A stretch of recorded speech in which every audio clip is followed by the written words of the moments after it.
Whether you're lying in bed at 2 a.m. scrolling through mysteries of the ancient world, taking a break from work, or just letting your mind wander while doing dishes, you've found the right place. This is Boring Sapiens, where we dig deep into the stories that shaped us, slowly and carefully, fact by fact. No wild theories, no ancient alien nonsense, just the quiet, patient work of uncovering what really happened in our past. If this kind of long-form, evidence-based storytelling helps you think, focus, or drift into something deeper, consider subscribing. It helps more curious minds discover this space we're building together. And if you find yourself here often, drop a comment and tell us when you listen. Are you here before sleep, during a commute, or somewhere between the noise of modern life and the pull of ancient questions? Now, let's begin. Deep in the hills of southeastern Turkey, on a ridge that overlooks the Harran Plain, there sits a secret that rewrites everything we thought we knew about the beginning of civilization. For over 10,000 years, it waited beneath dirt and grass, and the footsteps of shepherds who had no idea they were walking over the world's first temple. When German archaeologist Klaus Schmidt first laid eyes on the massive stone pillars emerging from that hillside in 1994, he knew immediately that he was looking at something that shouldn't exist. Not here, not at this time, not built by people who weren't supposed to be capable of this level of organisation and artistry. This is Göbekli Tepe, and it changes everything. The name means Potbelly Hill in Turkish, which sounds almost comical when you consider what lies beneath. But there's nothing funny about what Schmidt and his team uncovered over the next 2 decades. Massive T-shaped limestone pillars, some weighing up to 16 tons, arranged in circular enclosures. Intricate carvings of animals that seem to dance across the stone. Lions, foxes, wild boar, scorpions, snakes and birds, rendered with an artistry that rivals anything produced thousands of years later, and all of it built around 9500 BCE, at the very dawn of the Neolithic period, by people who supposedly had no permanent settlements, no agriculture, no complex social structures. According to everything archaeologists thought they knew about human development, Göbekli Tepe should not exist. The traditional story goes like this. First came farming, then came surplus food, then came permanent settlements, then came the leisure time and social organisation necessary to build monuments. It's a neat, logical progression that archaeologists have been teaching for decades. Survival first, civilization second. But Göbekli Tepe turns that story completely upside down. Here we have monumental architecture that predates agriculture by at least 1,000 years. We have organised religion before organised settlements. We have art and symbolism and complex social cooperation among people who are still, technically, hunter-gatherers. It's as if someone discovered a smartphone in a medieval castle. It simply doesn't fit the timeline. But before we dive into what this place really means, before we explore the incredible effort it took to build and the mystery of why it was deliberately buried, we need to understand exactly what Göbekli Tepe is and isn't. Because in the decades since its discovery, this site has attracted more than its share of wild speculation, ancient astronauts, lost civilizations, spiritual portals to other dimensions. The internet is full of breathless videos claiming that Göbekli Tepe proves that aliens visited Earth, or that an advanced Ice Age civilization was wiped out by cosmic catastrophe. None of that is necessary. The real story of Göbekli Tepe is far more fascinating than any science fiction, precisely because it's true. And it tells us something profound about who we were 11,500 years ago, at that crucial moment when humanity was deciding what kind of species it wanted to become. So let's start with what we actually know, building our understanding piece by piece, the way archaeology really works. Not through dramatic revelations and ancient mysteries, but through patient excavation, careful analysis, and the slow accumulation of evidence. The Harran Plain stretches across what is now southeastern Turkey, northern Syria, and northwestern Iraq. It's part of the broader region known as the Fertile Crescent, that arc of land where agriculture first emerged and where many of the foundational developments of human civilization took place. The landscape here is rolling hills covered in grass and scattered with outcroppings of limestone. It's dry now, semi-arid, but 11,500 years ago, the climate was different. Wetter, more forested, teeming with the kind of wildlife we see carved into Göbekli Tepe's pillars. For local Kurdish farmers and shepherds, the hill called Göbekli Tepe was just another rise in the landscape. They knew there were old stones scattered on its surface, but old stones are common in this part of the world. The entire region is littered with the remains of ancient civilizations. Roman roads, Byzantine churches, medieval fortresses. A few carved blocks didn't seem particularly noteworthy. That changed in 1963 when a survey team from the University of Istanbul noted the presence of flint tools and what appeared to be worked stone on the hilltop. They catalogued it as a possible Neolithic site and moved on. For 3 decades, Göbekli Tepe remained just another entry in an archaeological database, one of thousands of potentially interesting sites scattered across Turkey. Klaus Schmidt was different. When he arrived at Göbekli Tepe in 1994 as part of a broader survey of prehistoric sites in the region, he brought with him years of experience excavating similar Neolithic locations. He had worked at Nevalachori, another early site in southeastern Turkey, where he had uncovered T-shaped pillars and animal carvings dating to around 8400 BCE, but even that experience didn't prepare him for what he found on Potbelly Hill. The surface of Göbekli Tepe was covered with limestone fragments and flint tools, sure signs of human activity. But as Schmidt's team began careful test excavations, they uncovered something unprecedented. Massive stone pillars, still standing upright after nearly 12,000 years. These weren't the rough, unworked stones that characterized most Neolithic architecture. They were carefully shaped, precisely positioned, and covered with elaborate carvings. Schmidt realized immediately that he was looking at something extraordinary. "The moment I saw it," he later wrote, "I knew I would be spending the rest of my career here." He was right. From 1995 until his death in 2014, Schmidt devoted his life to uncovering Göbekli Tepe, and what he found there challenged fundamental assumptions about the development of human society. The site consists of multiple circular enclosures, each centered around massive T-shaped limestone pillars. The largest of these pillars stands over 18 feet tall and weighs an estimated 16 tons. They were quarried from bedrock just a few hundred meters away, then somehow transported to their current positions and erected with precision. The tops of the T-shapes are smooth and polished. The shafts are covered with intricate relief carvings of animals, abstract symbols, and human hands. But it's not just the individual pillars that impress. It's the overall design and organization of the site. Each enclosure contains between 8 and 12 pillars, arranged in a rough circle, with 2 larger pillars positioned in the center. The floors are made of terrazzo, a type of polished stone flooring that requires considerable skill to create. Stone benches line the walls. Everything shows evidence of careful planning and skilled craftsmanship. Most remarkably, the animal carvings are not random decorations. They follow specific patterns and themes within each enclosure. Enclosure A features primarily foxes and snakes. Enclosure B is dominated by foxes, wild boar, and birds. Enclosure C showcases wild boar and waterfowl. It's as if each circular space was dedicated to specific animal spirits or totems, though we can only guess at the actual meaning. The artistry is breathtaking. These aren't crude scratches in stone. The animals are rendered with anatomical accuracy and artistic sensitivity. A fox mid-leap, its tail curved in a perfect arc.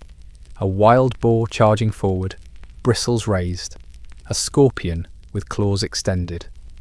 The sculptors understood animal anatomy and movement in ways that speak to intimate knowledge of the natural world. And then there are the human figures.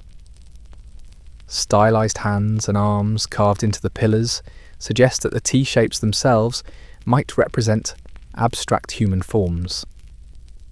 Some pillars show what appear to be items of clothing: belts, loincloths, fox fur stoles draped across shoulders. One pillar features a relief of a human figure with an erect penis, while another shows what might be a pregnant woman. These aren't generic human forms, but specific individuals, perhaps ancestors or spiritual figures important to the people who built this place. But perhaps the most intriguing carvings are the abstract symbols: crescents, circles, H-shapes, and other geometric forms that resist easy interpretation. Some researchers have suggested these might represent early writing or numerical systems, though that remains highly speculative. What's clear is that they held meaning for the builders of Göbekli Tepe, meaning we may never fully understand. All of this artistry and architectural sophistication was created by people who, according to traditional archaeological thinking, should not have been capable of such work. These were hunter-gatherers living at the end of the last ice age. They had no metal tools, no wheels, no pack animals. They lived in small mobile groups and moved seasonally, following game and wild plant resources. They certainly weren't supposed to be organising large-scale construction projects or developing complex symbolic systems. Yet here was Göbekli Tepe, undeniably real and undeniably ancient. Carbon dating of organic material found in the fill around the pillars consistently returned dates between 9500 and 8000 BCE. This made Göbekli Tepe not just old, but older than Stonehenge by some 6,000 years, older than the Egyptian pyramids by 7,000 years, older than any other known monumental architecture anywhere in the world. The implications were staggering. If hunter-gatherers could build something like Göbekli Tepe, then everything archaeologists thought they knew about the relationship between social complexity and technological development needed to be reconsidered. But who were these people? What kind of society could organise such an undertaking without cities, without kings, without the hierarchical structures we associate with monumental architecture? To understand Göbekli Tepe, we need to step back and imagine the world as it existed 11,500 years ago, in those crucial centuries when the last ice age was ending and humanity stood at a crossroads. The climate was warming, but slowly, unevenly. The great ice sheets that had covered much of northern Europe and North America were retreating, releasing vast quantities of meltwater that periodically disrupted ocean currents and triggered sudden cold snaps.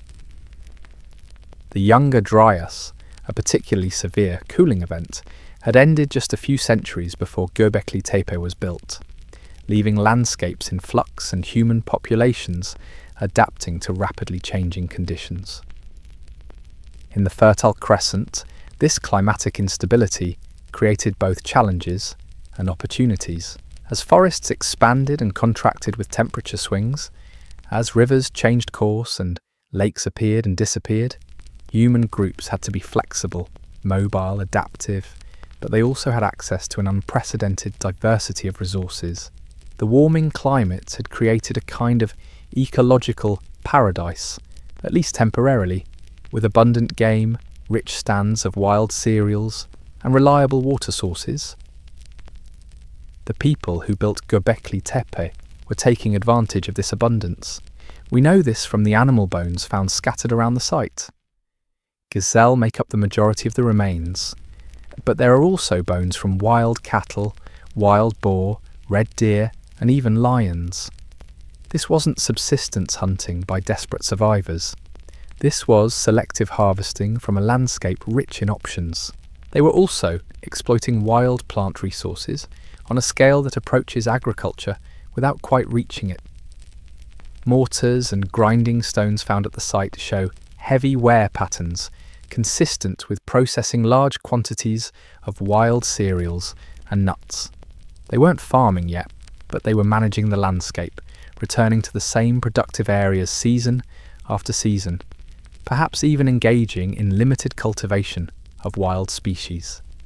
But seasonal abundance alone doesn't explain Göbekli Tepe. Plenty of hunter-gatherer societies have lived in resource-rich environments without building monumental architecture.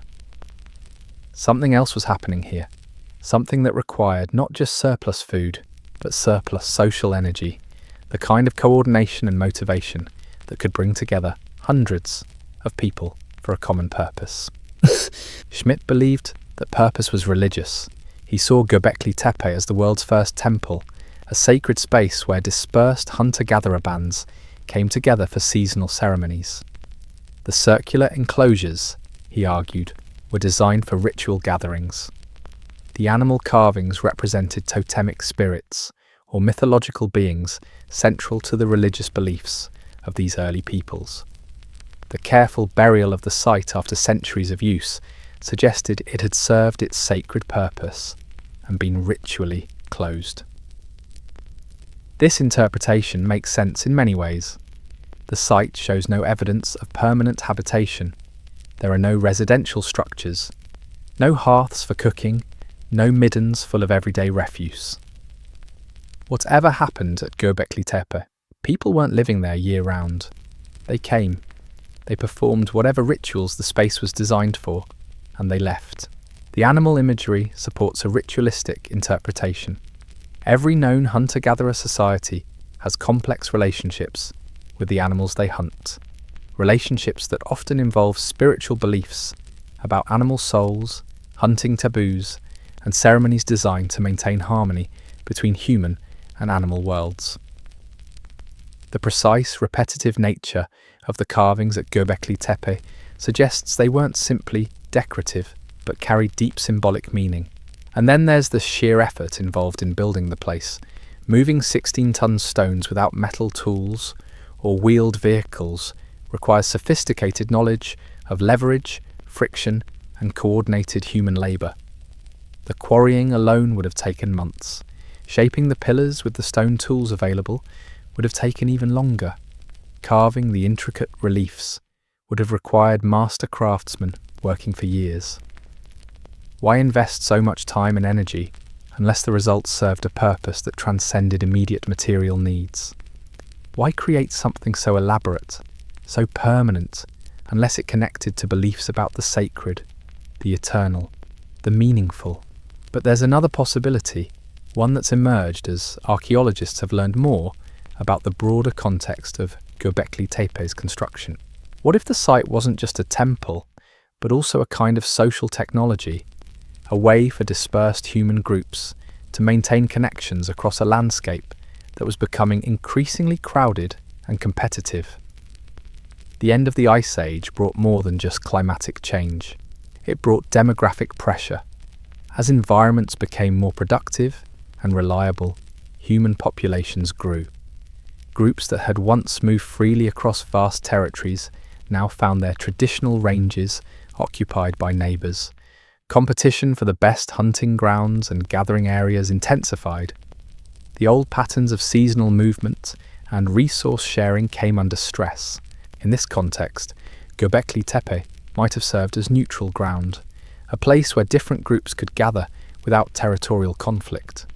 The massive investment of labour required to build it would have created bonds between participating communities.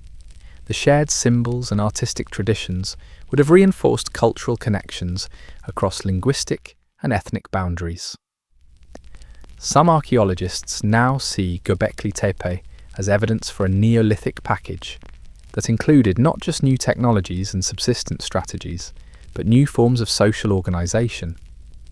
The same period that saw the beginnings of agriculture also witnessed the emergence of more complex ritual systems, more elaborate art traditions, and more sophisticated methods for managing intergroup relationships.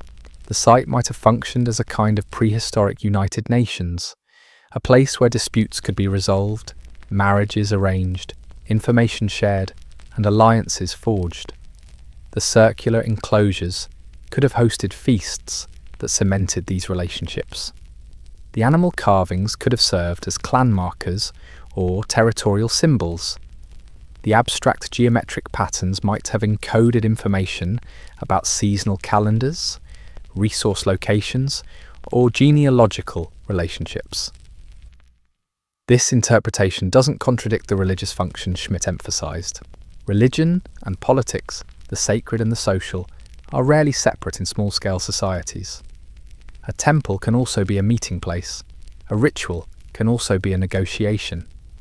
The gods can also be witnesses to very human agreements about how to share the world.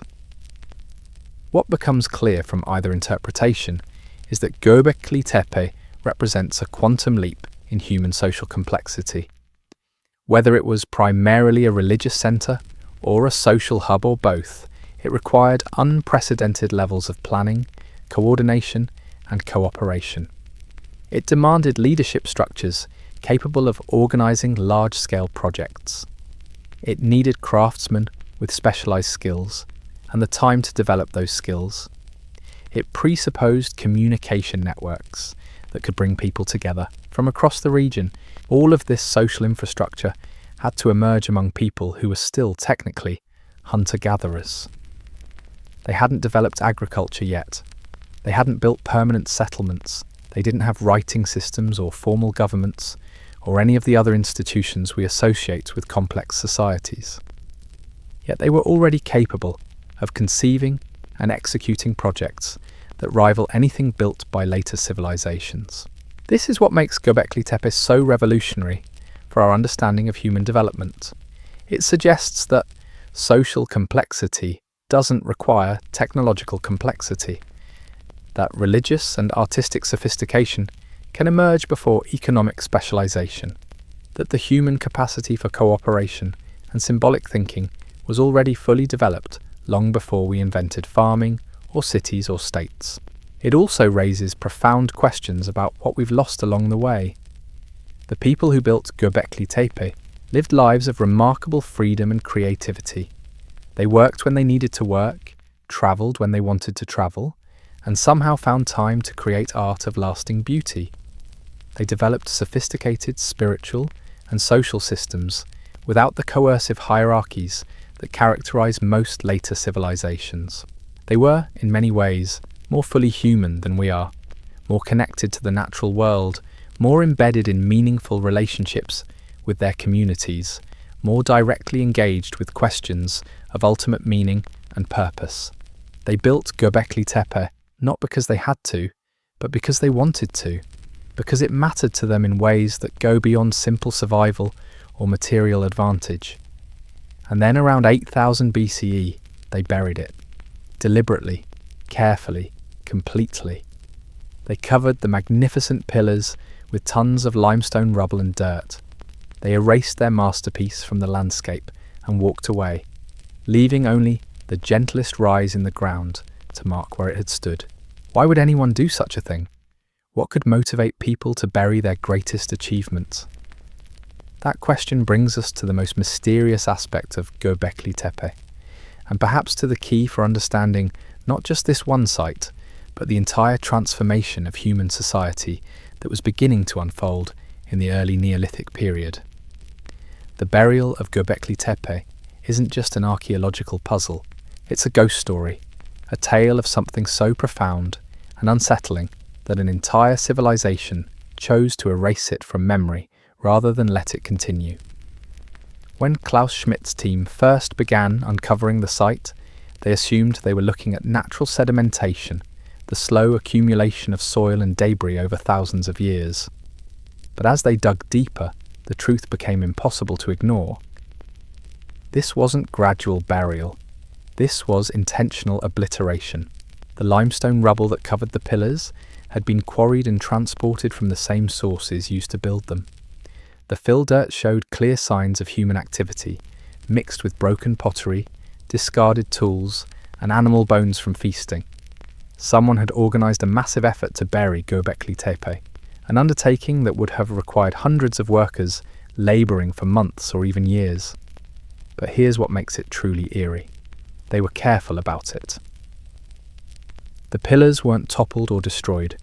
The carvings weren't defaced. Everything was preserved exactly as it had been used, then gently, methodically covered over. It's as if the builders were putting their temple to sleep rather than destroying it, as if they expected it to wake up someday. This wasn't vandalism or conquest, this was ritual closure on a scale never seen before in human history. To understand why anyone would bury such a masterpiece, we need to step into the minds of people living through one of the most dramatic transformations in human experience. The world of 8000 BCE was nothing like the world of 9500 BCE when Göbekli Tepe was first built. In those 1500 years, everything had changed. Not just the climate or the landscape, but the very nature of human society itself. The transformation began slowly, almost imperceptibly. Small groups of hunter-gatherers in the Fertile Crescent started returning to the same seasonal camps year after year. They began paying closer attention to the wild grasses they had always harvested, selecting the largest seeds, the most productive stands. They started managing the landscape more intensively, burning areas to encourage new growth, protecting valuable groves from overexploitation. These weren't farmers yet, not in any sense we would recognise, but they were taking the first tentative steps toward agriculture, toward a fundamentally different relationship with the natural world. Instead of moving through the landscape as guests, they were beginning to see themselves as owners, managers, controllers. And with that shift came others. Groups that had once been fluid and egalitarian started developing more rigid hierarchies. Leaders emerged, people who could organise labour and manage resources. Specialists appeared, individuals who devoted themselves to particular crafts or skills rather than the generalised knowledge that had sustained hunter-gatherer societies. Property became a concept. Territories hardened into boundaries.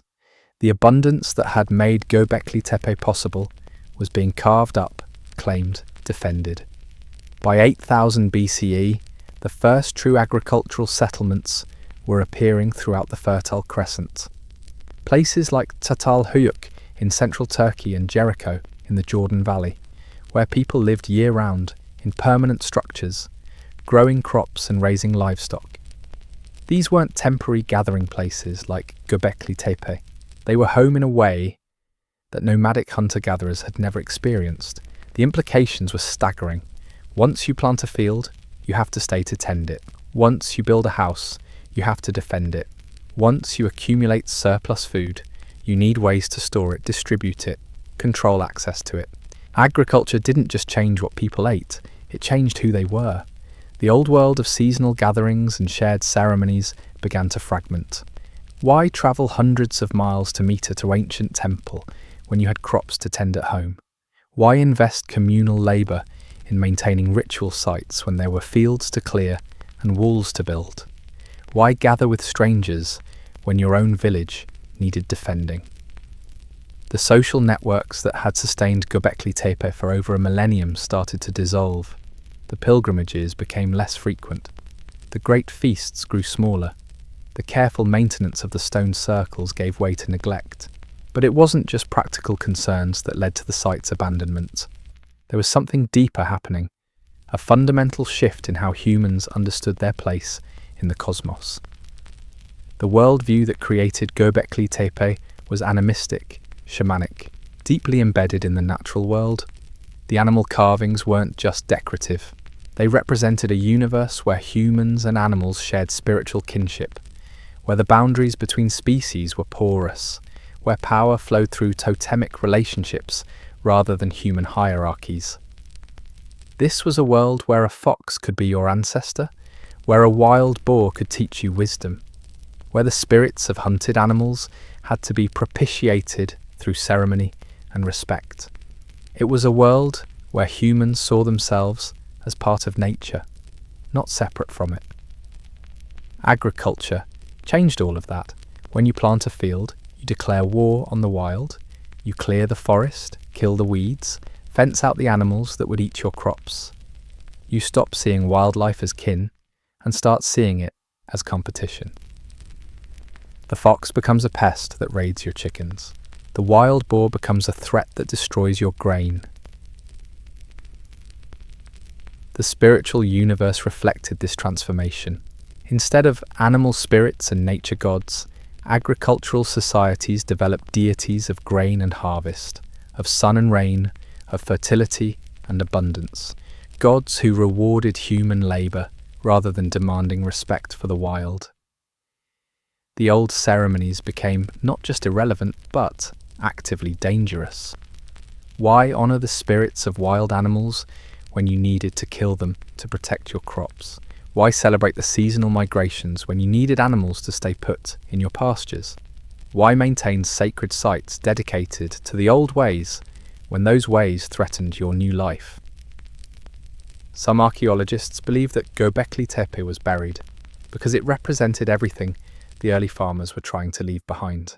The site was a monument to humanity's hunter-gatherer past, a reminder of a time when people lived lightly on the land, moved freely across the landscape, and saw themselves as part of a larger web of life. To the farmers of 8000 BCE, struggling to establish their new way of life, Göbekli Tepe might have felt like a haunting.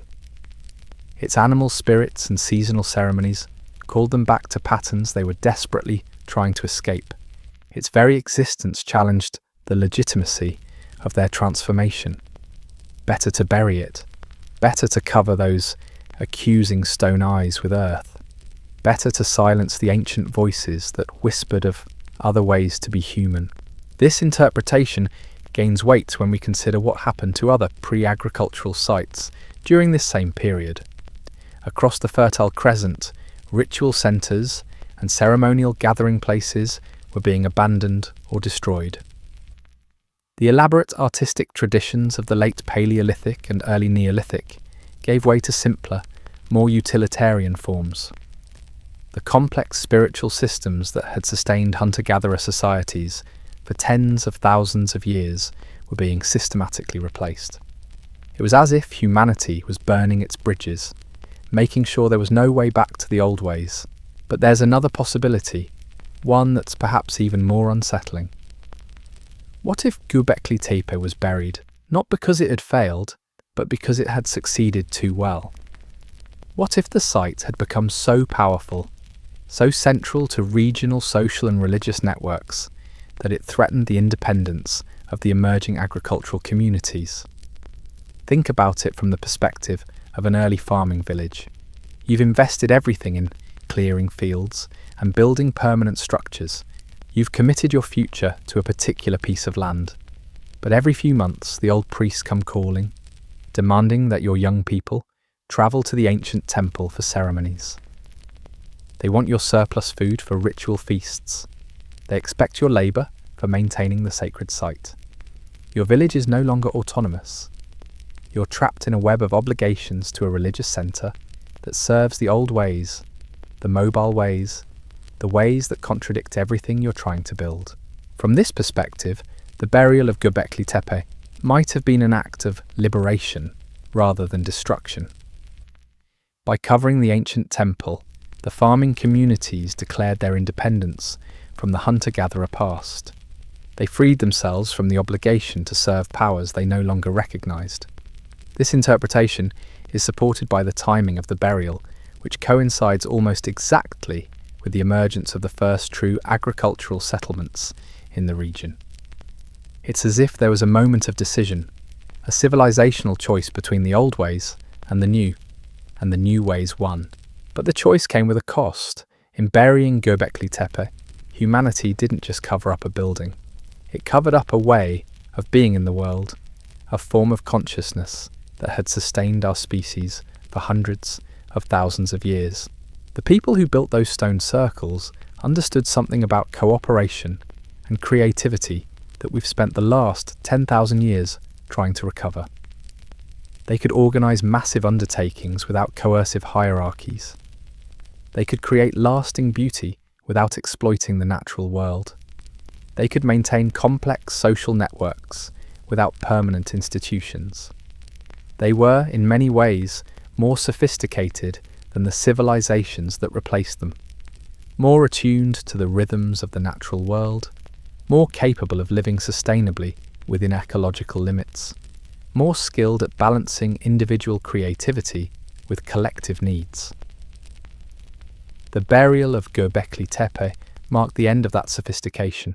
What followed was undeniably impressive in its own way. Cities and states, writing and mathematics, art and architecture, on scales previously unimaginable.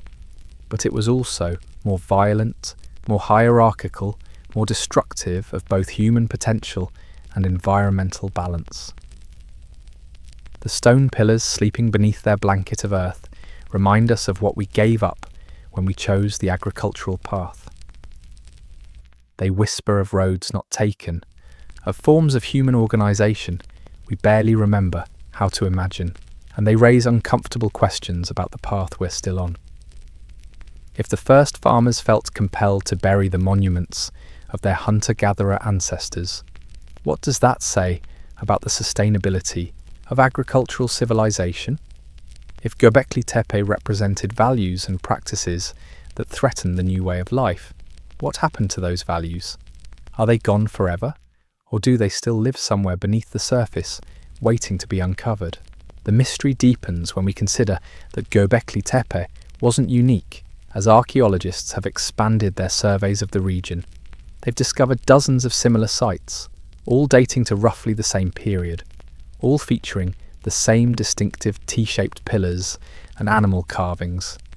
Nevalachori, Karahan Tepe, Hamzan Tepe, sites scattered across southeastern Turkey and northern Syria, creating a landscape of sacred centres that once connected hunter-gatherer communities across hundreds of miles.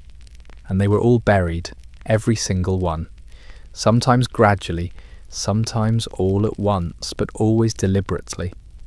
An entire religious tradition, a whole way of relating to the sacred, was systematically erased from the landscape. This wasn't the work of invading armies or natural disasters. This was a conscious decision by the people themselves to close the door on their past and step into an uncertain future. It was perhaps the most momentous choice in human history, and we're still living with its consequences. The buried temples of southeastern Turkey marked the moment when humanity chose complexity over sustainability, growth over balance, control over harmony. It was the moment we stopped being indigenous to the earth and started trying to own it instead. Whether that was progress or catastrophe remains an open question. But as we stand at our own crossroads, facing environmental collapse and social fragmentation, the stone circles of Göbekli Tepe offer a different vision of what human civilization could be. They remind us that we once knew how to live lightly on the land while creating works of lasting beauty. They suggest that cooperation and creativity don't require domination and exploitation. They whisper from beneath their ancient blanket of earth that there might still be other ways to be human. The whispers from beneath the earth grow louder when you realise what Schmidt's team found in those carefully placed layers of fill. Mixed in with the limestone rubble and deliberate burial dirt were fragments that tell a story of transition, of a world caught between two ways of being. Pottery shards bearing the earliest decorative patterns known to archaeology. Stone tools showing the first experiments with new techniques that would later define the Neolithic toolkit. And perhaps most tellingly, the scattered remains of feasts that grew smaller and more infrequent as the centuries passed. These weren't random deposits, they were archaeological breadcrumbs, a trail of evidence showing how the communities that had once gathered at Göbekli Tepe were slowly, inevitably, changing into something else entirely. The pottery styles evolved from simple vessels designed for temporary use to more elaborate forms meant for storage, for keeping, for accumulating. The stone tools shifted from the elegant, portable implements of mobile hunter-gatherers to the heavier, more specialised equipment needed for clearing land and processing grain. But it's the feast remains that tell the most poignant story. In the earliest burial layers, archaeologists found evidence of massive communal meals, thousands of animal bones scattered around the stone circles. the remnants of gatherings that must have involved hundreds of people sharing food, stories, and ceremonies under the ancient pillars. These were the last great pilgrimages, the final seasons when the old network still held. As you move up through the layers, through time, the feast remains grow sparser. Fewer bones, smaller gatherings, longer gaps between ceremonial meals. You can almost feel the old world dying, one missed gathering at a time. The young people who once made the journey to the sacred site were staying home to tend their fields. The elders who carried the traditional songs and stories were finding smaller audiences. The elaborate ceremonies that had bound communities together across vast distances were becoming memories, then myths, then silence. And then abruptly, the feasting stopped altogether. The final layer of burial fill contains no ceremonial remains at all, just the methodical backfill of a construction project. The people who covered Göbekli Tepe weren't celebrating. They were working efficiently, systematically, permanently. This transformation wasn't happening in isolation. Across the Fertile Crescent, the archaeological record shows the same pattern, repeating at dozens of sites. The great ceremonial centres of the hunter-gatherer world were being abandoned or destroyed just as the first agricultural settlements were taking root. It was as if two incompatible visions of human society were competing for the same landscape, and only one could survive. The vision that won was seductive in its promise of security and abundance. Why depend on the uncertain rhythms of wild herds and seasonal plants when you could control your own food supply? Why live at the mercy of weather and migration patterns when you could create your own oasis of predictability? The early farmers weren't just growing crops, they were growing a dream of human mastery over the natural world. But dreams of mastery come with hidden costs, and those costs were already becoming apparent by the time Göbekli Tepe was buried. The skeletons found in early agricultural settlements tell a story of declining health, increasing social stratification, and rising violence. People were shorter, sicker, and more likely to die young than their hunter-gatherer ancestors. The egalitarian social structures that had sustained mobile communities for millennia were giving way to hierarchies based on land ownership and surplus accumulation. The art was changing too, where hunter-gatherer societies had produced the fluid, naturalistic animal carvings we see at Göbekli Tepe. Early farming communities created increasingly geometric, abstract patterns. The living world of spirits and totems was being replaced by symbols of human order and control.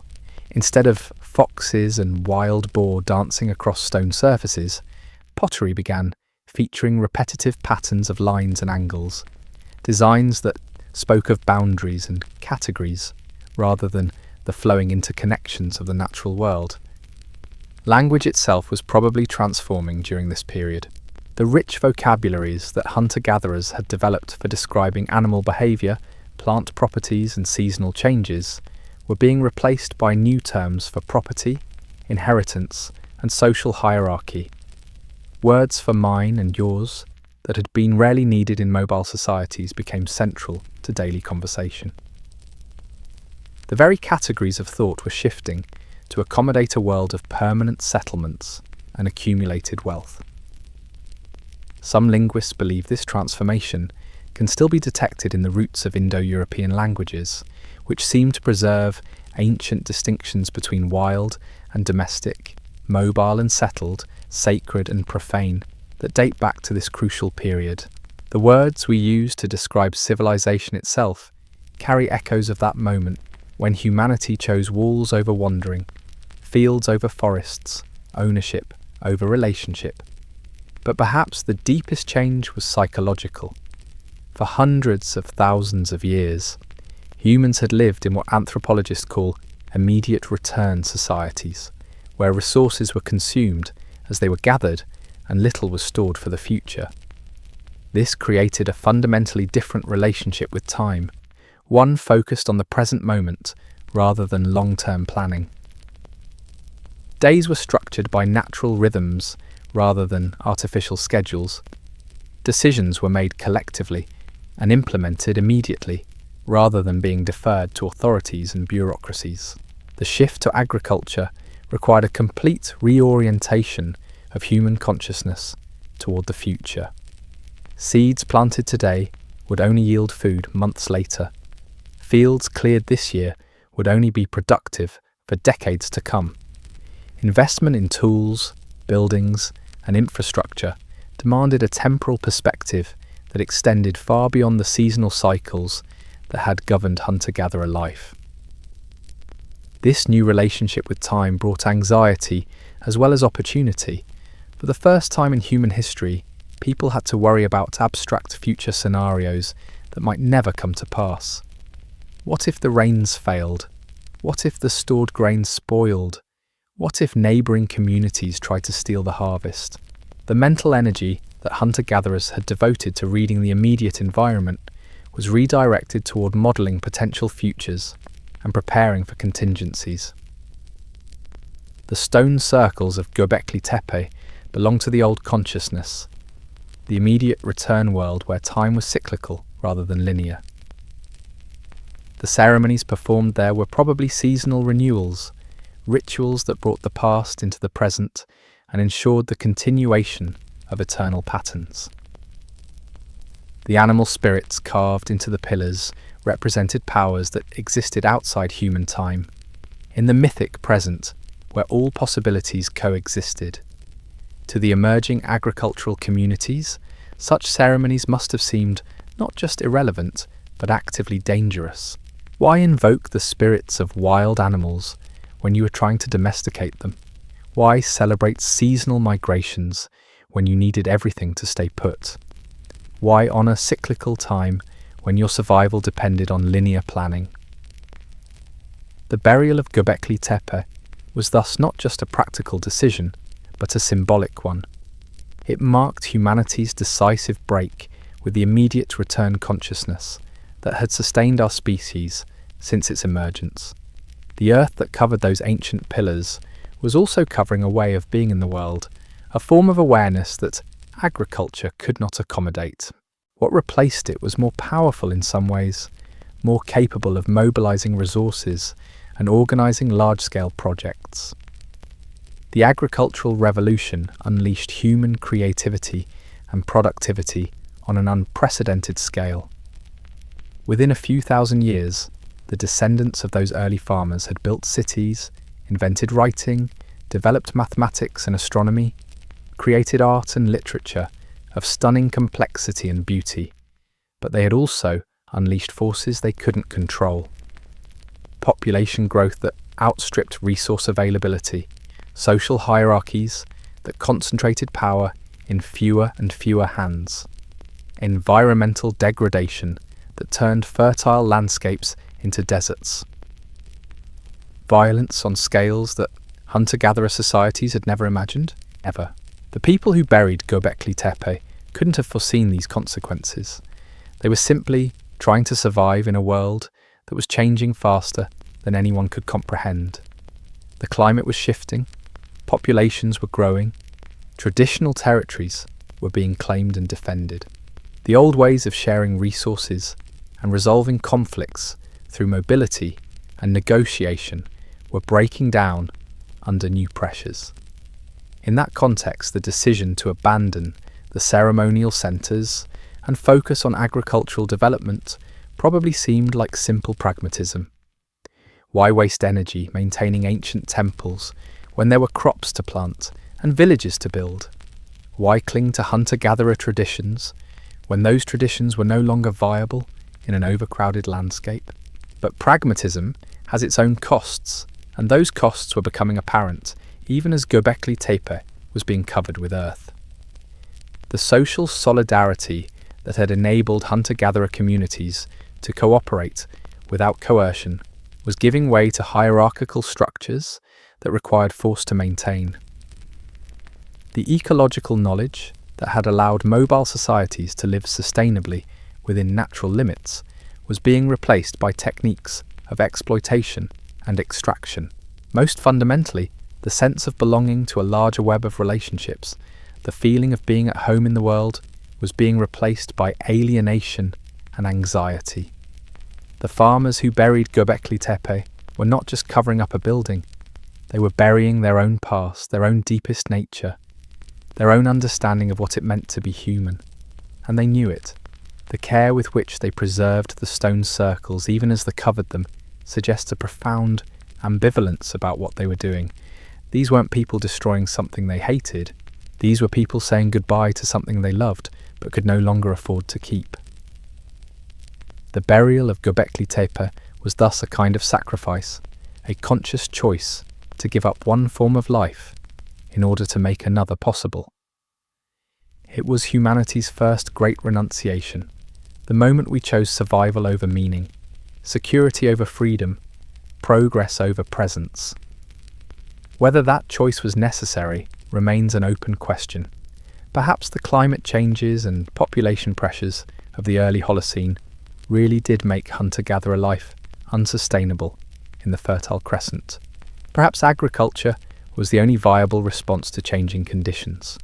Perhaps the burial of Göbekli Tepe was an inevitable consequence of forces beyond human control. But perhaps not. Perhaps there were other possibilities, other ways of responding to environmental change that wouldn't have required such a complete break with the past.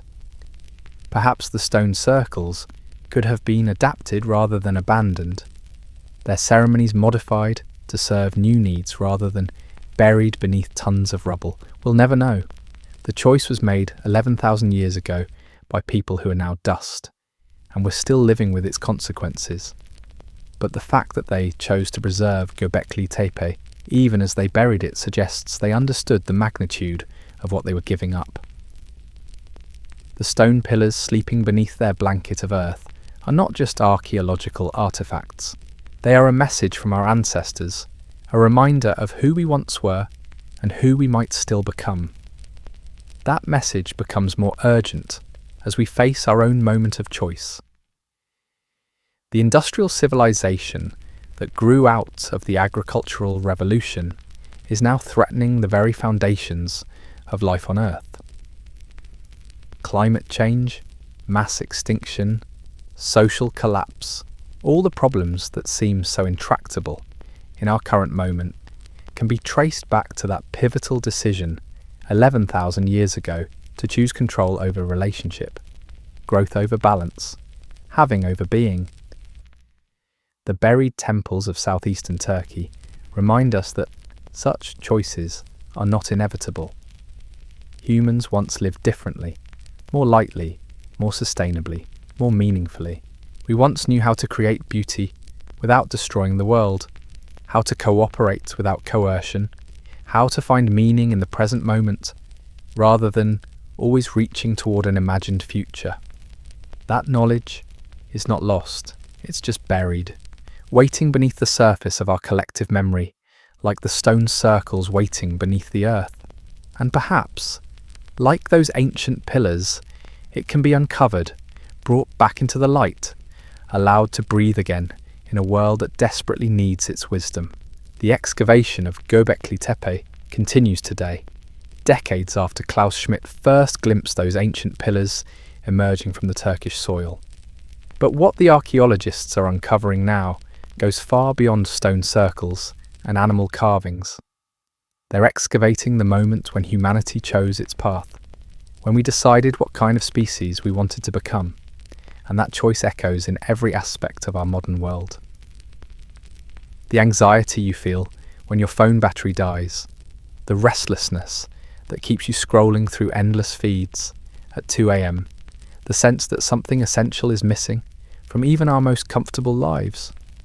All of it traces back to that moment when we buried our connection to the natural world beneath tons of limestone rubble. The people who built Göbekli Tepe understood something we've forgotten. They knew how to create without consuming, how to gather without hoarding, how to build monuments that enhanced the landscape rather than dominating it. Their architecture worked with the contours of the hillside. Their ceremonies followed the rhythms of the seasons. Their art celebrated the spirits they shared the world with, rather than the powers they sought to control. This wasn't primitive thinking. It was sophisticated beyond anything we've managed since. They had solved the fundamental challenge of human existence: how to live meaningfully within the limits of what the earth could provide. They had created a form of civilization that was sustainable not for decades or centuries, but for millennia. And they gave it up. Not because they had to, but because they chose to. Because the promise of security seemed more attractive than the reality of belonging. Because controlling the future seemed more important than being present in the moment. Because having more seemed better than needing less. The tragedy is that they were wrong. The agricultural revolution that began as those stone circles were being buried has led us to the edge of ecological collapse. The civilizations that rose from those first farming settlements have created wonders, yes, but they've also created weapons capable of destroying all life on Earth, economic systems that treat the natural world as raw material to be consumed, social structures that leave millions isolated and meaningless, despite unprecedented material abundance. We've gained the whole world and lost our souls. We've mastered the planet and forgotten how to live on it, but the story isn't over. The stone pillars of Göbekli Tepe waited 11,000 years beneath their blanket of earth, before Klaus Schmidt found them again. They waited through the rise and fall of empires, through ice ages and warming periods, through the entire arc of human civilization, holding their secrets intact. They're still holding them. Despite decades of excavation, archaeologists estimate they've uncovered less than 5% of the site. Dozens more circular enclosures wait beneath the surface. Hundreds more stone pillars, thousands more animal carvings, countless more symbols whose meanings we can only guess at.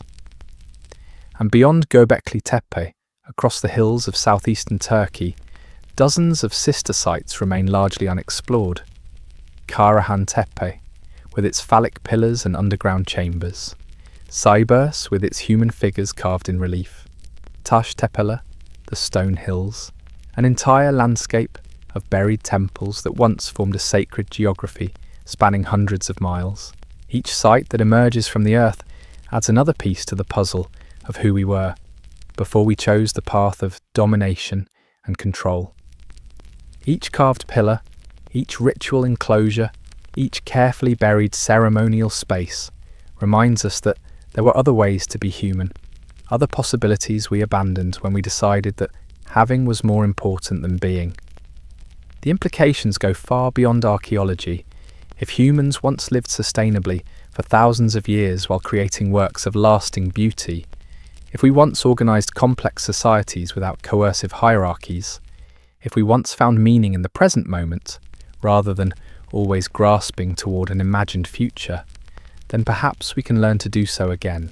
The climate crisis, the loneliness epidemic, the political polarization tearing apart democratic societies, all of these challenges stem from the same root cause. We've forgotten how to live in relationship rather than trying to live in control. We've lost the wisdom that the builders of Göbekli Tepe took for granted, the understanding that humans are part of the web of life rather than separate from it. But that wisdom isn't gone. It's just buried, waiting to be excavated from beneath the accumulated sediment of agricultural and industrial civilization. Every time we choose cooperation over competition, presence over productivity, being over having, we're brushing away a little more of the dirt that covers our original nature. The stone circles of Göbekli Tepe stand as proof that such choices are possible, that humans are capable of creating beauty without destroying the world, of finding meaning without exploiting others, of building civilizations that enhance life rather than diminishing it. They whisper across 11,000 years of separation, reminding us that we are not prisoners of the path we chose so long ago, that other ways of being human are still possible, that the future is not fixed, that consciousness can evolve, that the species that once gathered in sacred circles beneath the stars can learn to gather again. The excavation continues, not just at Göbekli Tepe, but in our own hearts, in our own communities, in our own relationship with the living world. Every time we pause to watch the sunrise instead of checking our phones, every time we choose to walk instead of drive, every time we listen to the wind instead of the news, we're uncovering a little more of what we buried so long ago. The pillars are still there, waiting beneath the surface of our hurried lives. The ceremonies are still possible, waiting to be remembered in our bodies and our breath. The wisdom is still alive, waiting to be awakened in minds that have forgotten how to be still. The story of Göbekli Tepe doesn't end with its burial. In fact, that's where the most haunting chapter begins. Because what happened after those stone circles disappeared beneath the earth tells us something profound about the cost of the choice humanity made 11,000 years ago. Within a few centuries of Göbekli Tepe's burial, the first true cities began to rise across Mesopotamia. Uruk, Ur, Babylon, names that still echo through history as the birthplaces of civilization. These weren't the seasonal gathering places of hunter-gatherers or the modest farming villages of early agriculturalists.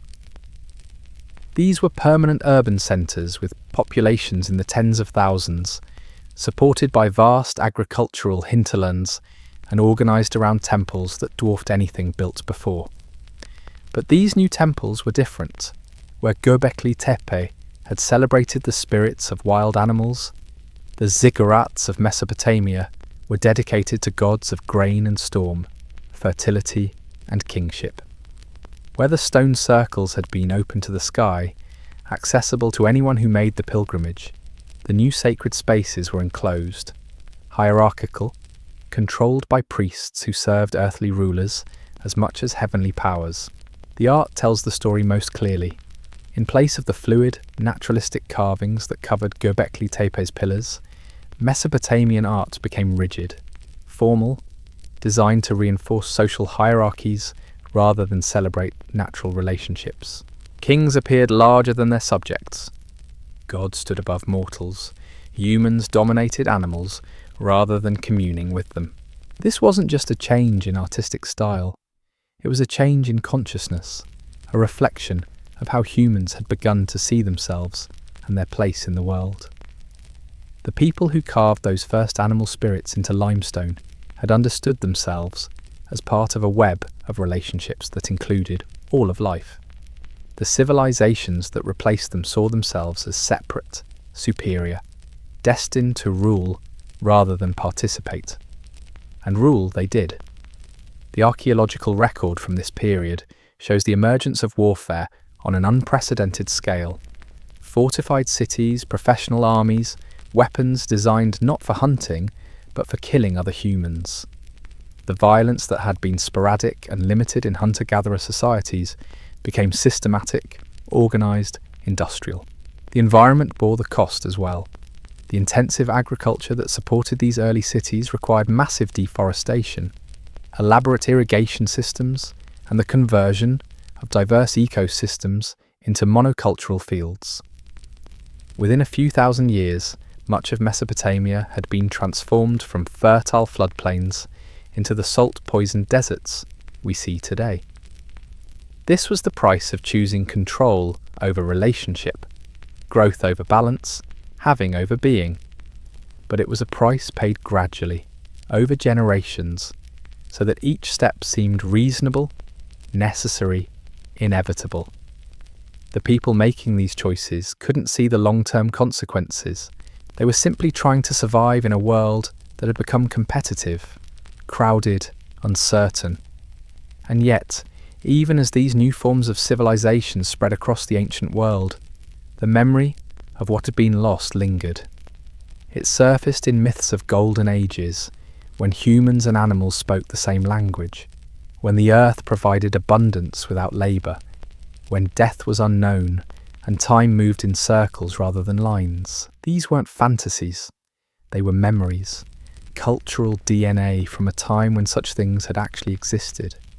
The Garden of Eden, the Age of Kronos, the Dreamtime of Aboriginal Australia, all preserve fragments of humanity's hunter-gatherer past. distorted by millennia of retelling but still recognizable to those who know how to look.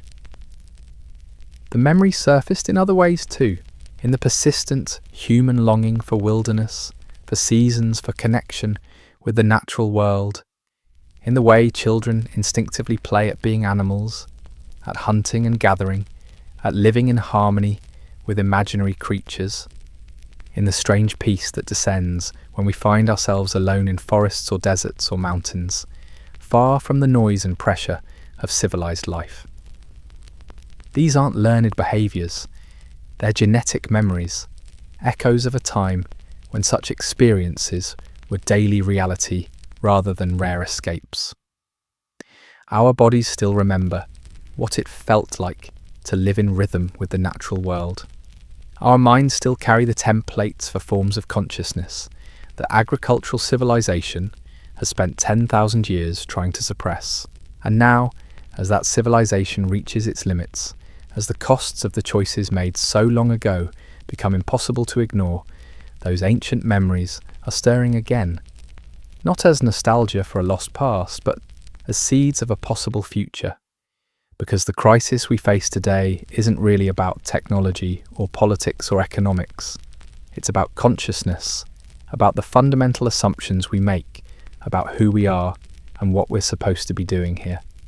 The climate crisis, the mental health epidemic, the social fragmentation that characterizes modern life, all of these are symptoms of the same underlying condition. We've forgotten how to live in relationship with the world that created us. The stone circles of Göbekli Tepe offer a different template, a memory of what human civilization could look like, when it's based on cooperation rather than domination, presence rather than productivity, reverence rather than exploitation. They remind us that the path we've been on for the last 10,000 years isn't the only one possible, but remembering isn't enough. The question now is whether we can learn to live differently while there's still time. Whether we can excavate the wisdom buried beneath layers of agricultural and industrial civilization and apply it to the challenges we face today. The answer lies not in returning to the past, but in integrating its lessons with the knowledge we've gained along the way. We can't go back to being hunter-gatherers, but we can learn to live like participants in the web of life rather than its controllers. We can't abandon technology, but we can develop technologies that enhance rather than diminish our connection to the natural world. We can't dissolve the complex societies we've built, but we can organize them around principles of cooperation and sustainability rather than competition and extraction.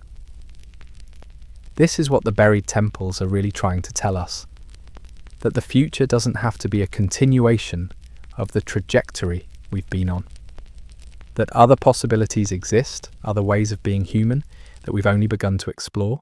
The excavation of Göbekli Tepe isn't just an archaeological project, it's an excavation of possibility itself, a reminder that humans are capable of creating forms of civilization that enhance rather than diminish the world that sustains us. The whispers from beneath the earth are getting louder. The question is whether we're ready to listen. And perhaps that's where we end, not with answers, but with an invitation to remember what we've forgotten, to imagine what we've never tried, to choose differently than our ancestors chose 11,000 years ago. The stone pillars are still there, waiting. The ceremonies are still possible. The wisdom is still alive. All we have to do is dig.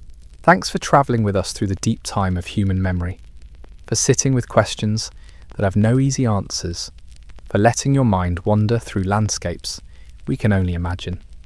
If this journey through the buried temples of our ancestors stirred something in you, if it helped you see our present moment from a different angle, consider sharing it with someone else who might need to remember that other ways of being human are possible.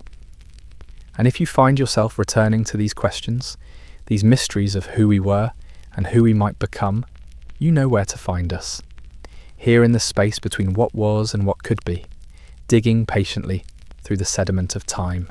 Until next time, Stay curious about the past, present about the future, and remember that the most important excavations happen not in the ground, but in the depths of our own understanding.